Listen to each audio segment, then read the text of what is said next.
इस प्रकार सुख दुख, लाभ हानि, जय पराजय को समान समझकर तू युद्ध के लिए तैयार हो। युद्ध करने से तू पाप को प्राप्त नहीं होगा, अर्थात सुख में सर्वस्व और दुख में भी देवत्व है। लाभ में महीम की स्थिति अर्थात सर्वस्व और हानि में भी देवत्व है। जय में महामहिम स्थिति और पराजय में भी दैवी संपद पर अधिकार है। इस प्रकार अपने लाभ हानि को भली प्रकार स्वयं समझकर तू युद्ध के लिए तैयार हो।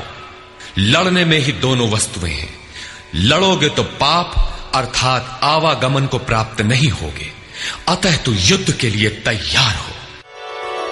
एषा ते विहिता सांख्ये बुद्धिर्योगे त्विमां शृणु।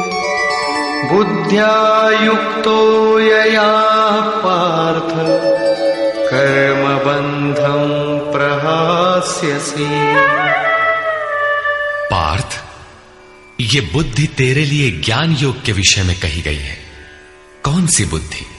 यही कि युद्ध कर। ज्ञान योग में इतना ही है कि अपनी हस्ती को देखकर लाभ हानि का भली प्रकार विचार करके कि जीतेंगे तो महामहिम स्थिति और हारेंगे तो देवत्व। जय में सर्वस्व और पराजय में भी देवत्व। दोनों तरह लाभ है।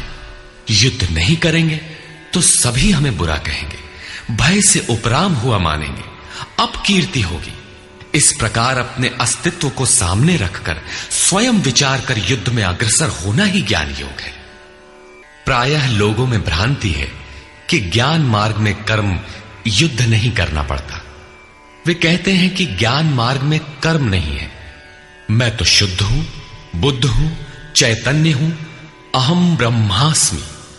गुण ही गुण में बरतते हैं, ऐसा मानकर हाथ पर हाथ रखकर बैठ जाते हैं। योगेश्वर श्री कृष्ण के अनुसार यह ज्ञान योग नहीं है। ज्ञान योग में भी वही कर्म करना है जो निष्काम कर्म योग में किया जाता है। दोनों में केवल बुद्धि का, दृष्टिकोण का अंतर है। ज्ञान मार्गी अपनी स्थिति समझकर अपने पर निर्भर होकर कर्म करता है, जबकि निष्काम कर्मयोगी इष्ट के आश्रित होकर कर्म करता है।